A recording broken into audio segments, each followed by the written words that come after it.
మన హృదయంలో లేకపోతే మన జీవితం అంతా ఏమీ ఉండదు, ఖాళీ ఉంటుంది. యేసే లేకపోతే అందుకే ఒక పాట ఉంటుంది, యేసు ఉన్న జీవితం ఎంతో తెలుసా, యేసు ఉన్న జీవితం అంటే ఎంతో జాలీగా ఉంటుందంట.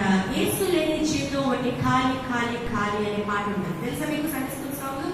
యేసు ఉంటే మన జీవితంలో ఎలా ఉంటుందంట, ఆ లైఫ్ అంతా చాలా సంతోషంగా, ఆనందంగా, కలర్ఫుల్ గా. ఈ నేచర్ అనే సాంగ్ మనం విన్నాం, నేర్చుకున్నాం. ఈ నేచర్ లో దేవుడు సృష్టి అంతా ఎలా సృష్టించాడు? చాలా కలర్ఫుల్ గా సృష్టించాడు కదా. అన్ని ఎలా సృష్టించాడు? నిన్ను నన్ను ఎలా సృష్టించాడు? స్పెషల్ గా సృష్టించాడు. ఆయన ఇమేజ్ లో దేవుడు మనల్ని సృష్టించాడు. మరి మనం అలా దేవుని పోలికలో పుట్టిన మనము, దేవుని స్వరూపంలో పుట్టిన మనము యేసుని కలిగి జీవించుకుంటే మన లైఫ్ ఎలా ఉంటది? యేసు ఉన్న జీవితం ఎంతో జాలీ. యేసు లేని జీవితం ఒకటి ఖాళీ. మరి యేసుని కలిగి జీవించుకుంటే మన లైఫ్ ఎలా ఉంటది? ఖాళీ. ఎలా ఉంటది? పాస్టర్